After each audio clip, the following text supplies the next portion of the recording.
Our great friend, Texas Senator Ted Cruz. Senator Cruz, welcome back. Plenty to talk about after that gangbuster first day in office. I think you'll agree with all that. Can I just ask you one thing? Just kind of occurred to me. While he was writing executive orders and having that press conference in the Oval Office last night before he went to the gallows, he mentioned that by February 1st, you could see a 25% tariff on both Mexico and Canada. Now, I thought he would have a little more time to negotiate with them over, border control and their help and military and fentanyl and declaring, we're going to declare the cartels to be terrorists. But were you surprised that in just a couple weeks he might be slapping tariffs on? Let's start with Mexico. You're from Texas. It's your neighbor. What do you make of that, Senator?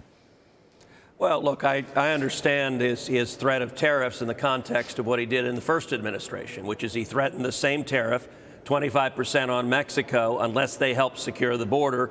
That's how we got the Remain in Mexico agreement. That's how we produced historic low illegal immigration, the lowest rate in 45 years. And so I hope and believe that his plan is not to put the tariff in place, but rather to use that as leverage to get both Mexico and Canada to cooperate. That may prove wrong, but my hope and the advice that I've given the Canadian government and that I would give the Mexican government is come to the table with as aggressive as humanly possible you can be to actually secure the border. Deliver on that, and I think the better outcome for everyone is not to put those tariffs in place, because we suddenly have partners who are securing the border and addressing the crisis the whole country's been facing. Well, it's interesting to me, Mexican President Sheinbaum so far has been somewhat aloof. She's said a few nasty things. She said a few okay things. She hadn't come to Mar-a-Lago to negotiate. I mean, he's putting a February 1 deadline on. That's just a couple weeks away. Some's got to give. Otherwise, the USMCA deal of a couple of years back that we all did will blow up. And it's hard to know, how that's going to work out down the road. Yeah, look, if the Mexican president believes Donald Trump is bluffing, she's mistaken. He's not bluffing. Right. He's perfectly willing to pull that trigger. Now, my hope is he doesn't have to, that Mexico will cooperate and secure the border. And I've predicted we now have a president who will enforce the law. We are going to see the numbers plummet immediately. And if Mexico actually actively participates, that will help substantially. Yes, sir. Let's move on to something else. Energy policy. I think President Trump's done what he set out to do, what he said he was going to do. I mean, all these executive orders. Yes. He's going to open up production. He's going to open up the two oceans to drilling, and he's going to open up ANWR to Alaska. He wants to open up LNG exporting. I think Texas, the greatest LNG exporting center in the world, or Texas, Louisiana, Permian Basin, and so forth and so on. Are you happy with that so far? Very happy. As he said yesterday, drill, baby, drill. And look, if you look at the mandate that came out of Election Day, one mandate is to secure the border. Another mandate is to turn around inflation. And the way to do that is unleash American energy. And by doing so, we're going to see prices, I believe, fall not just at the gas pumps, but at grocery stores and department stores. And energy costs are baked into the prices of everything. And America is an energy superpower, and finally we're acting like it instead of having Joe Biden and Kamala Harris wage war on American energy, which was hurting families in Texas and all across the country.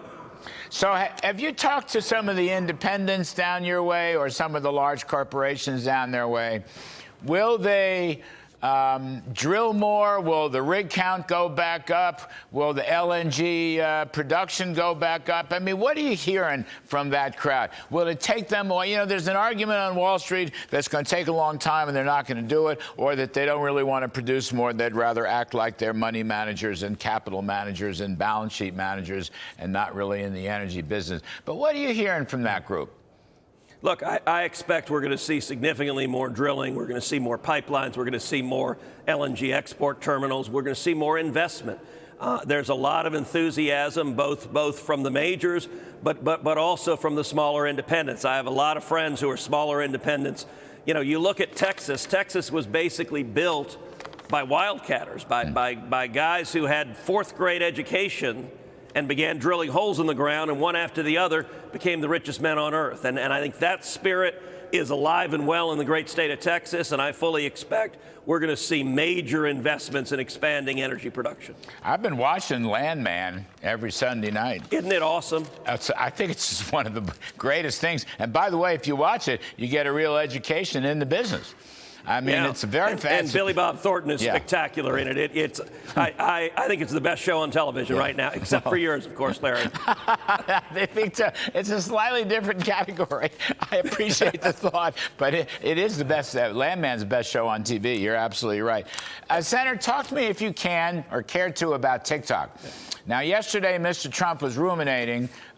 He's going to extend the order to close down TikTok. Okay, fine. He was ruminating in his press conference last night in the Oval Office that perhaps you could have an IPO, maybe a private equity deal, maybe the government would take 50% of the deal or 50% of the profits. He was tossing around some very substantial numbers. It kind of sounds to me like he would like to keep TikTok viable. But then again, in order to buy it, somebody's got to sell it. I don't hear ByteDance wanting to sell it. I don't hear the Chinese. But then again, I don't know. What do you think? Well, the objective of the legislation was to force China to sell, to give up ownership and control of TikTok. The objective is not to shut down TikTok. It's to get rid of the Chinese propaganda and espionage. And that should remain the objective. That's what I hope and believe is President Trump's objective here as well. There are a lot of deals you could envision that would make that happen, but it would speak volumes. If ByteDance refuses to sell, it tells you it's the Chinese Communist government, that this was never a business. Ordinary businesses don't decide to go bankrupt and shut down rather than take billions of dollars. That's not a rational business decision. If China says no, it's because their only interest is using this for espionage and propaganda. It really doubles down on the national security threat. And so the delay, whether 75 days or the statute originally envisioned 90 days, the delay was written in the statute to allow time to close a deal. We need that deal to happen because we need China no longer peddling poison to our kids. You know, I always assumed, we looked at this back in the first term. I always assumed, as I think you're inferring, that China was using TikTok as essentially a spy machine, pulling together all this personal information on, over 100 million Americans, maybe 150, 170 million Americans. But Mr. Trump raised an interesting point. In his press conference last night in the Oval, while he's signing away executive orders on everything under the sun, he's saying, well, how much information or who cares about the private information of a bunch of teenagers and Gen Xers? In fact, the more information of that crowd it could be the scariest thing you've ever read about. I mean, I never really quite thought of it that way. He's thinking out of the box as he ought. I mean, are we overestimating the spyness of it and underestimating the Gen X-ness communications is, or is it really, in your judgment, and I rely on your judgment on these kinds of things 100%, is it your judgment that it is a spy machine and we have to do something about it? Look, I think it's designed to be a spy machine, and it's not just kids.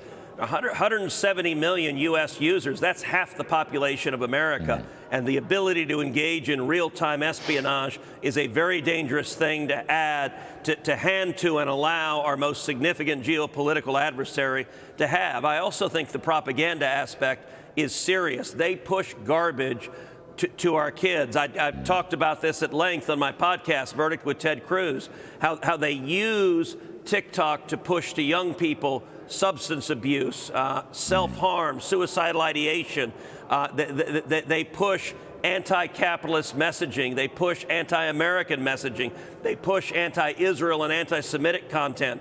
And it is very much, I think, an information operation directed at weakening America, and in particular targeting young people. And that's why you see such a bipartisan consensus in Congress to say, we can't allow communist China to have this power over the American people. Well, I think Marco Rubio, our new Secretary of State, agrees with you, sir. I think so, down through the years. Anyway, Senator Ted Cruz, thank you. Thank you ever so much.